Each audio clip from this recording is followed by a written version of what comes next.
তুমি মন খারাপ করে বসে আছো কেন?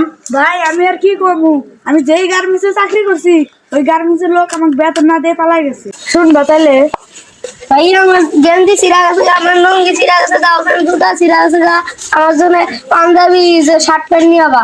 ঠিক আছে এবার দিয়ে আসবি, এবার মাসের বেতনটা পাইলে নিয়ে আসবি।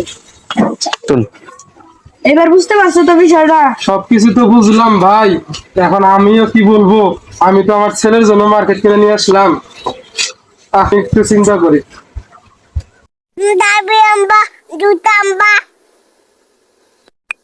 বাবা পাঞ্জাবি আম্বা জুতা আম্বা বাবা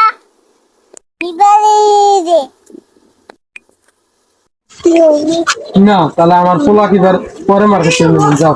ঠিক আছে কিছু টাকা নিয়ে যাও, তোমার ভাই টাকা দিও না। ঠিক আছে।